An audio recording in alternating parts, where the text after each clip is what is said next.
తరుణమిదే పాపికి తరుణమిదే పరలోకం చేరుటకు పాపికి తరుణమిదే పరలోకం చేరుటకు పాపికి తరుణమిదే తరుణమిదే తరుణమిదే పాపికి తరుణమిదే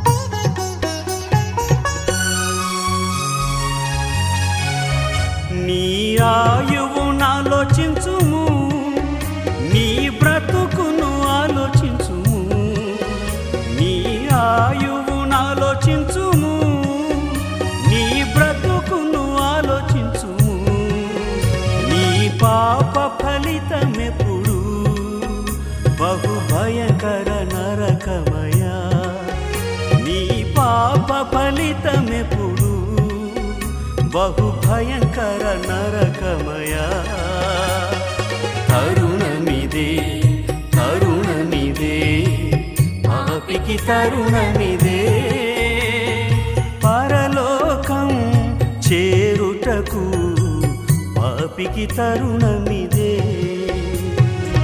నీ కొరకై శ్రీ యేసు ఆ సిలువలో బలియాయెను నీ కొరకై శ్రీ యేసు ఆ సిలువలో బలియాయెను నీ రక్షణ కోరి సదా సువార్తను వినిపించెను నీ రక్షణ కోరి సదా సువార్తను వినిపించెను తరుణమిదే తరుణమిదే పాపికి తరుణమిదే పరలోకం చేరుటకు పాపికి తరుణమిదే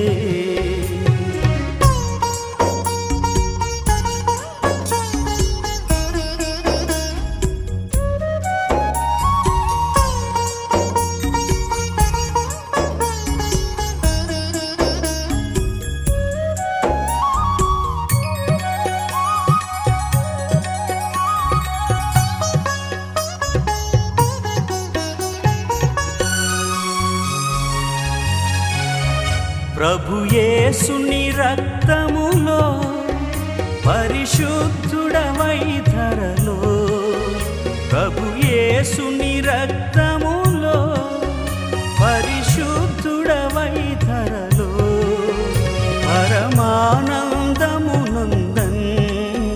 త్వరపడిరా ప్రార్థింపన్ పరమానందమునందన్ త్వరపడిరా ప్రార్థింపన్ తరుణమిదే తరుణమిదే పాపికి తరుణమిదే పరలోకం చేరుటకు పాపికి తరుణమిదే. క్రీస్తు యేసునందు ప్రియమైన సోదరి సోదరులారా, మన ప్రభువును రక్షకుడునైన యేసుక్రీస్తు యొక్క పరిశుద్ధమైన నామమున నేను మీకు వందనములు తెలియజేయచ్చు ఉన్నాను.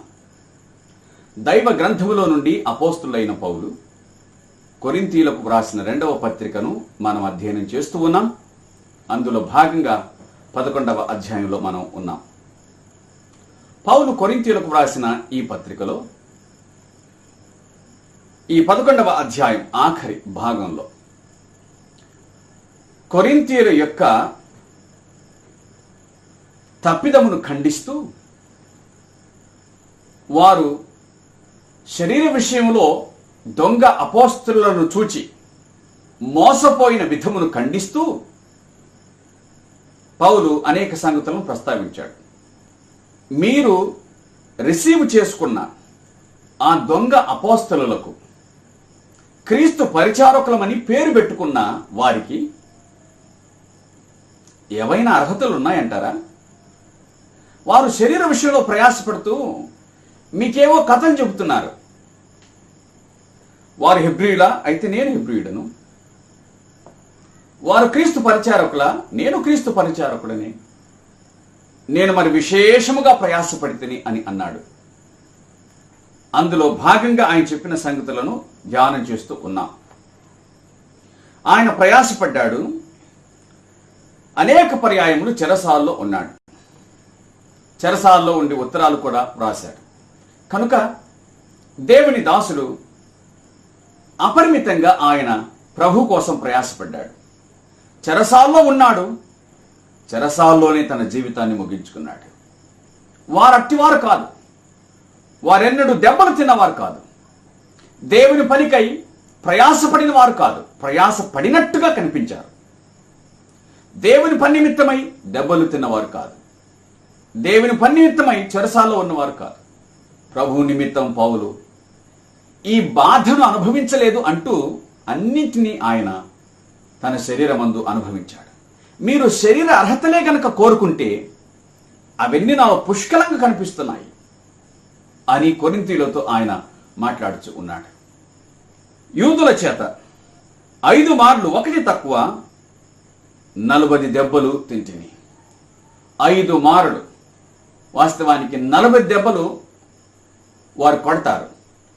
గాని పొరపాటున ఎక్కువ కొట్టామేమో అని భావించుకుంటున్నట్లుగా 39 దెబ్బలకు పరిమితం చేశారు. ఈయన 5 పర్యాయములు ఒకటి తక్కువ 40 దెబ్బలు తిన్నాడంటే 195 కొరడా దెబ్బలు తిన్నాడు క్రీస్తు నిమిత్తం. ఇది ఆయన చెప్పే మాట. ఆయన ఒళ్ళు హూనమైపోయింది. ఇంత బాధను ఆ దేవుని దాసుడు తన శరీరమందు ఆయన అనుభవించాడు. ఎప్పుడో నేను విన్న ఒక మాటను నేను మీకు తెలియజేస్తూ ఉన్నాను.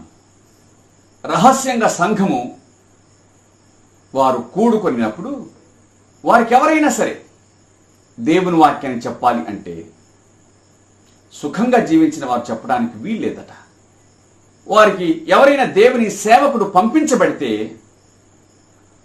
అతడు ఇంత గొప్ప బోధకుడు, అంత గొప్ప బోధకుడు, అంతర్జాతీయ బోధకుడు, బహుబలముగా వాడుచున్న బోధకుడు, ఇవి కాదట.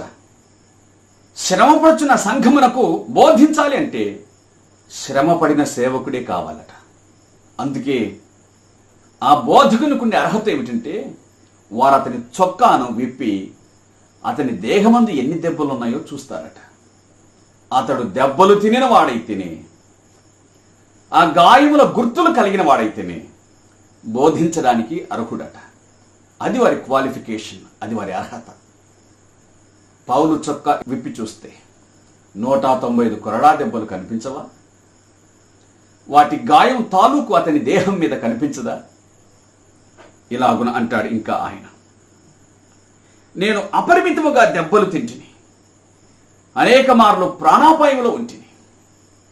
7 పర్యాయములు పౌలును హత్య చేయడానికి ప్రయత్నం చేశారు. 7 పర్యాయములు. అపోస్తల కార్యముల గ్రంథం అంతా చదివితే అది మనకు అర్థమవుతుంది. దేవుడు తప్పించాడు. 3 మారు బెత్తములతో కొట్టబడితిని, ఒకసారి రాళ్లతో కొట్టబడితిని. వీటన్నిటి వివరాలు మనకు దేవుని వాక్యంలో కనిపించవు. ఈ దేవుని దాసుడు ఆ సంగతి కనుక ప్రస్తావించకపోతే ఈ స్థలంలో మనకు అసలు ఈ విషయాలు తెలిసేవి కానే కావు. ఎక్కడో ఒక చోట అపోస్తల కార్యములు 14:19, 16:19 ఈ 2 చోట్ల ఎక్కువగా మనకు కనిపించే విషయాలు. కానీ ఆయన స్వయాన తన అనుభవాన్ని చెబుతూ వచ్చాడు. 3 మారు ఓడ పగిలి శ్రమ పడితిని.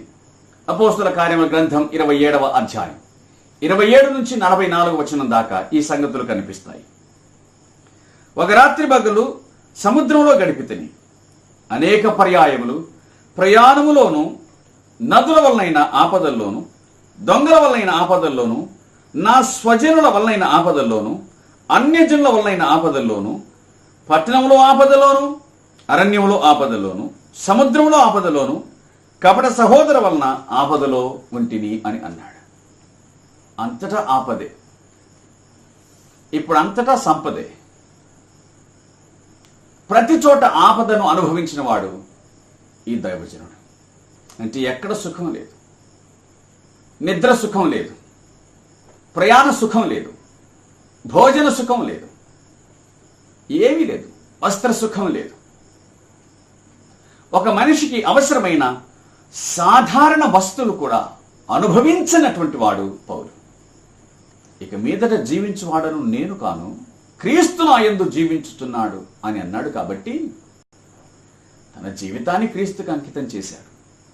అంతే, ఆయనకు అప్పగించాడు. ప్రయాసముతోనూ కష్టముతోనూ, తరచుగా జాగరణములతోనూ, ఆకలి దప్పులతోనూ, తరచుగా ఉపవాసముతోనూ, చలితోనూ, దిగంబరత్వంతో ఉంటుంది అన్నాడు. ఇవన్నీ అనుభవించిన విషయాలు ఒక ఎత్తు. ఆఖరణ అన్నాడే, దిగంబరిగా ఉంటిని. అది అరిగించుకోలేని, జీర్ణించుకోలేని విషయం. ఇంత గొప్ప దేవుని దాసుడు దిగంబరిగా ఉన్నాడా? వస్త్ర సుఖాన్ని కూడా నోచుకోలేదా? ఎంత విచారకరమైన విషయం. ఇప్పుడు దేవుని పేరు మీద సమృద్ధిని అనుభవిస్తూ, ప్రజలకు కూడా సమృద్ధిని వాగ్దానం చేస్తూ, ఆయన నమ్ముకుంటే నీకు అన్ని కలుగుతాయనే భావనను కలిగిస్తూ భ్రమపరిచేవారు నేడు ఎంతమంది లేరు? అలాంటి సాక్ష్యాలిచ్చేవారు కూడా ఎంతమంది లేరు? క్రొత్త నిబంధన గ్రంథంలో సగము వ్రాసిన వాడు ఆయన పలికే మాటలు ఏమిటండి? దేవుని వాక్యం చెబుతుంది, దిగంబరిగా ఉంటుంది, కడకు వస్త్రాలు కూడా లేనివాడిగా నేను బతికాను అని అంటున్నాడే. ఆయన గొప్పతనం ఇందులో మనకు కనిపిస్తుంది. ఆయన ఎంతగా తనను తాను సమర్పించుకున్నాడో ఇందులో మనకు కనిపిస్తుంది. ఎక్కడే గాని తన ప్రభువు నిందించిన వాడు కాదు, దుఃఖించిన వాడు అంతకంటే కానే కాదు. ప్రతి విషయంలో కూడా తన మట్టుకు తాను సంపూర్ణంగా ఆయనకు అప్పగించుకొని, ప్రభువా నీకోసం నేను ఇక్కడ ఉన్నాను అంటూ తన జీవితాన్ని ప్రభువునకే ధారాదత్తం చేసినవాడు పౌలు. ఏమని చెప్పగలం? ఇలాగని చెప్పాలి, తన జీవితంలో ఎవరే గాని వ్రేలు పెట్టి చూపించడానికి ఏమాత్రం లోపము లేని జీవితాన్ని జీవించినవాడు సరికదా. అనేకులకు మాదిరిగా బ్రతికినవాడు దేవుని దాసుడైన పౌలు. కష్టంలో మాదిరి, పరిచర్యలో మాదిరి, జీవన విధానంలో మాదిరి, బోధలో మాదిరి. ఒకటేమిటి? ఆపాదమస్తకం, ఆయన జీవితమంతా మాదిరి. ఇదే నేడు దేవుని సేవలో మనం విడిచి వెళ్ళవలసిన మాదిరి. ఇదే మన ఐశ్వర్యం. దీన్ని మనం జ్ఞాపకం చేసుకునవలసిన వారమై ఉన్నాం. ఇంకను చెప్పవలసినవి అనేకములున్నవి అన్నాడు. చెప్పిన వీటిని చదివితేనే గుండె బద్దలవుతుంది. ఇంకా అనేకములట. ఇవన్నీ కాక సంఘములను గూర్చిన చింత కలదు అని అన్నాడు. సంఘములను గూర్చిన చింత. ఏమో ఎట్లున్నారో, ఏమైపోతున్నారో, ఎట్లా జీవిస్తూ ఉన్నారో, ఏ విధంగా బతుకుతున్నారో అని వారిని గూర్చి చింత కలిగిన వాడు ఈ దేవుని దాసుడు. దేహ బాధ ఒకవైపున ఉండగా మరోవైపున మనస్సులో బాధ. తన వలన క్రీస్తు యేసునందు విశ్వాసం ఉంచిన ఆ సంఘపు వారు ఎలాగున్నారో అని శరీర బాధ మాత్రమే కాక మానసిక బాధను కూడా కలిగినవాడు. ఎందుకు? సంఘములను గూర్చిన చింత ఎందుకు? దుష్టులైన బోధకులు, మృంగివేసే బోధకులు, దేవుని పిల్లలను తమ దాసులుగా చేసుకునే బోధకులు ఈ దినములలో అనేకులు కనిపించుచు ఉండగా, ప్రియులారా, వారిని గూర్చి చింత కలిగిన వాడను అని దేవుని దాసుడైన పౌలు మాట్లాడుచు ఉన్నాడు. ఏమో ఏమైపోతున్నారో అని. ఈ భారము దినదినము నాకు కలుగుచూ ఉన్నది. సంఘములను గూర్చిన చింత, విశ్వాసులను గూర్చిన భారం దినదినము కలుగుచున్నది. ఎవడైనను బలహీనుడైనా నేను బలహీనుడను కానా? సంఘములో ఎవరైనా బలహీనుడైతే నేను బలహీనుడైనట్టే కదా. తనను తాను వారితో గుర్తింపు చేసుకుంటున్నాడు. ఇంకా ఎవడైనను తొట్టుపడినా నాకు మంట కలగదా? తప్పిపోతే నాకు బాధ కలగదా? ఎందుకు ఇట్లా జరిగింది అనే చింత నాకుండదా? ఎంత భారం కలిగిన వాడండి. ఈ సంగతులు గుర్తించాలి. తనకి ఏది కొరతగా ఉందో దానిని గురించి పట్టించుకున్నవాడు కాదు. తనకున్న కొరతను గురించి పట్టించుకున్నవాడు కాదు. దేవుని సంఘాల్లో విశ్వాస విషయమైన కొరత ఏమైనా కలుగుతుందేమో అని పట్టించుకున్నవాడు దేవుని దాసుడు. తన గాయములను గూర్చి, తన దెబ్బలను గూర్చి, తన వస్త్రహీనతను గూర్చి, తన అనారోగ్యమును గూర్చి చింతించిన వాడు కాడు. ఆధ్యాత్మికంగా దేవుని పిల్లలు ఏమైనా అనారోగ్యం పాలవుతున్నారేమో అని చింతించిన వాడు దేవుని దాసుడు. ఎవడైనా తొట్టుపడినా నాకును మంట కలగదా? అతిశయపడవలసి ఉంటే నేను నా బలహీనత విషయమైన సంగతులను గూర్చి అతిశయపడుదును అన్నాడు. ఏమిటి ఆయన బలహీనతలు అంటే, ఆయన ఏదో తప్పు చేశాడు అవి కాదండి. ఏమిటి ఆయన బలహీనతలు అని అనగా, సంఘమును ప్రేమించి తాను ప్రయాసపడడం అది ఆయన బలహీనత. సంఘానికి భోజనం పెట్టడానికి తాను ఆకలి కొనడం అది ఆయన బలహీనత. సంఘము ఆత్మ సంబంధమైన విషయాలలో ఆరోగ్యంగా ఉండగలిగినట్లుగా తన దేహమును శ్రమలకు అప్పగించుకోవటం అది ఆయన బలహీనత. బలహీనత అంటే ఆయన ఏదో తప్పు చేశాడు, చెడిపోయాడు, అసలు కాదు.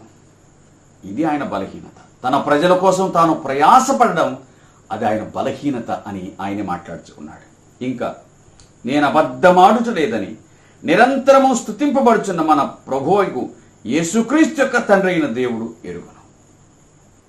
నేను పడిన ఈ ప్రయాసంతో కూడా సత్యం, నేను అబద్ధమాడుటలేదు అని అంటున్నాడు పౌలు.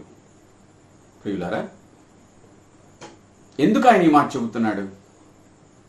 ఇది సంభవమా? ఈ దేవుని దాసుడు ఇంత బాధను అనుభవించాడా అని వారు సందేహపడకుండానట్లు, ఎస్ నేను నిజమే చెబుతున్నాను, అబద్ధమాటలేదు అని ఆయన మాట్లాడుతున్నాడు. ఈ సంగతులన్నీ మీరు ఎరిగినా ఎరుగకపోయినా తండ్రి అయిన దేవునికి ఈ సంగతులు తెలుసు అని దేవుణ్ణి తనకు సాక్షిగా చెబుతూ ఉన్నాడు. ప్రియమైన సోదరి సోదరులారా, మనల్ని మనం పరీక్షించుకుందాం. పౌలులాగా మనం శ్రమ పొందాలనే కాదు. దేవుని కొరకు ఏ శ్రమనైనను సరే అనుభవించడానికి సదా సంసిద్ధంగా ఉండాలి అనేటువంటిది ఈ వాక్యం యొక్క అభిప్రాయం. ఈ సంగతులన్నీ ఎందుకు వ్రాయబడ్డాయి అనగా, మనకు బోధగా, మనకు బుద్ధి కలిగించడానికి. కాబట్టి మన బోధ కోసం, మన బుద్ధి కోసం ఈ సంగతులు వ్రాయబడ్డాయి. మనల్ని మనం పరీక్షించుకొని ఈ విశ్వాసయాత్రలో కొనసాగుటకు ఈ సంగతులు వ్రాయబడ్డాయి అనే విషయాన్ని మనము మరిచిపోకూడదు అంటూ ఆయన మరొక సంఘటనతో ఈ అధ్యాయాన్ని ముగించాడు. ఏమిటది? దమస్కులో అరెత అను రాజు క్రింద ఉన్న అధిపతి నన్ను పట్టగోరి కావలియుంచి దమస్కుల పట్టణమును భద్రం చేశాను. అప్పుడు నేను కిటికీ గుండా గోడ మీద నుండి గంపలో దింపబడి అతని చేతిలో నుండి తప్పించుకొని పోతిని అన్నాడు. ఆయన అనేక సంగతులను ప్రస్తావిస్తూ ఇది నిజం, దేవుడు నాకు సాక్షి అన్నట్లుగా మాట్లాడుతున్నాడు. అంతటితో ముగించవలసింది, కానీ మరొక సంగతిని కూడా ఆయన ప్రస్తావించాడు. మరణం నుండి తప్పించబడిన విషయం. ఎక్కడ? దమస్కు పట్టణం. ఈ దమస్కు అని అనగానే మనకు ఒక సంగతి జ్ఞాపకానికి వస్తుంది.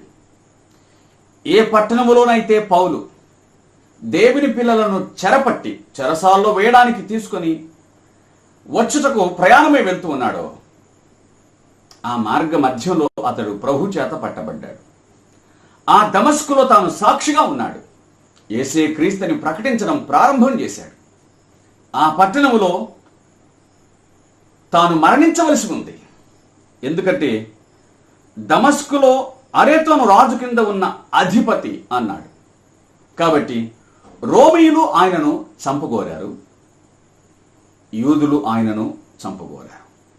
పరమందలి దేవుని కాపుదల ఉంటే తప్ప మనం ఎవరి దగ్గర నుంచి తప్పించుకోలేమనే సంగతి అక్షర సత్యం. ఆయన మనల్ని కాపాడితే మినహాయించి యెహోవా పట్టణమును కాపాడని ఎడల దాని కావలి కాయవారు మేలుకొని ఉండుట వ్యర్థమే అన్నట్లుగా తన దాసుని దేవుడు కాపాడుతూ వచ్చాడు. తన నమ్మకమైన దాసుని దేవుడు కాపాడుతూ వచ్చాడు. తను అప్పగించిన పని ఆ దేవుని దాసుడు ముగించేంత వరకు కూడా కాపాడుతూ వచ్చాడు. ప్రియులారా, సోదరి సోదరులారా, ఇవన్నీ కూడా మనకు మాదిరిగా ఉన్నటువంటి విషయాలే కదా.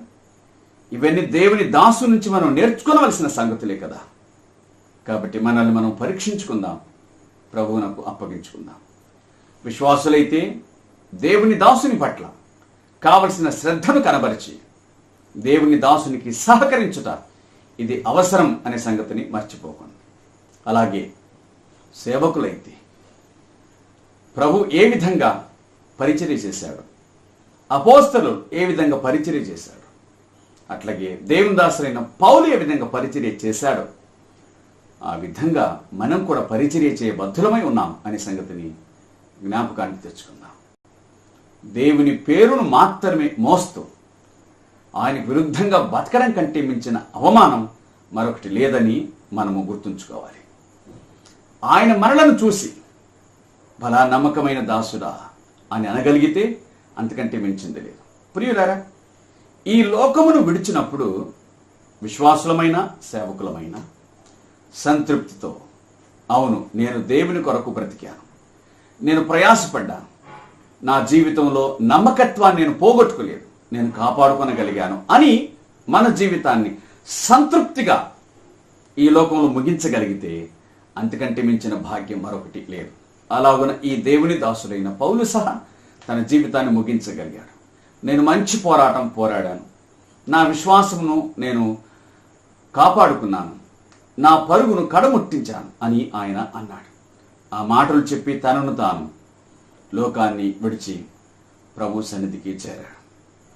ఈ మాటలు వినిచి ఉంటుండగా మనల్ని సహా పరీక్షించుకొని మన జీవితాలను బాగు చేసుకుని ప్రభువునకు ఇష్టంగా జీవించాలని దేవుని వాక్యం చేత హెచ్చరించబడుచు ఉన్నాం. అలాంటి కృపను, భాగ్యమును ప్రభు మనకందరికీ అనుగ్రహించి ఆయన మనలను దర్శించును గాక. ఆమేన్.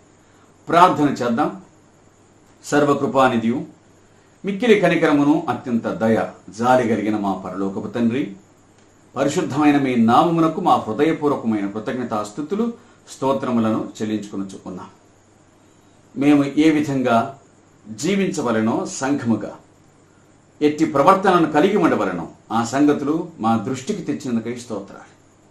నేటి దినములలో అనేకులు పై దర్పమును చూసి, మాటలను చూసి మోసగించబడుచు తమ కొరకు ప్రయాసపడిన దేవుని దాసులను విస్మరించుచున్నారు అని మీరు మాట్లాడిన మాటల కొరకు మీకు స్తోత్రాలు. వారి బుద్ధిని మీరు మార్చమని వేడుకొనుచుంటున్నాను. సంగతులను గ్రహించుటకు కావలసిన జ్ఞానమును వారికి దయచేయండి. అలాగే దేవుని సేవకులు అని పేరు పెట్టబడిన వారి కొరకు ప్రార్థించున్నాం. వారు నిజంగా నీకు పరిచారకులై జీవించుటకు సహాయం చేయండి. ఆ పెట్టబడిన పేరుకు తగినటువంటి న్యాయమును చేకూర్చుటకు సహాయం చేయమని వేడుకొంచున్నాం.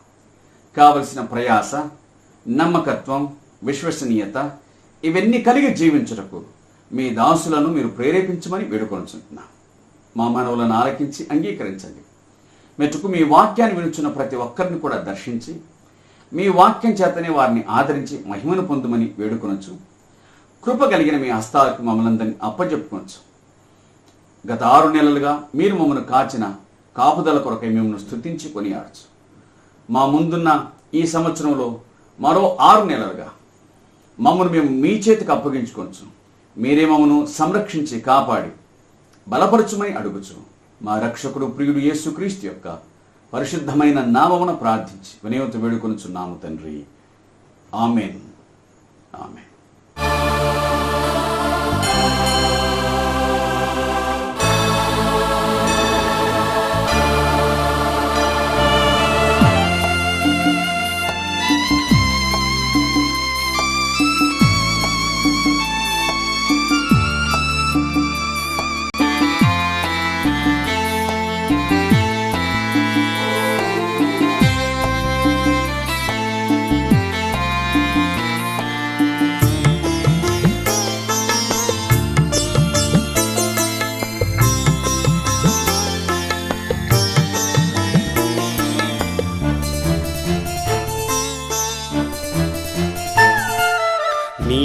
రక్తమే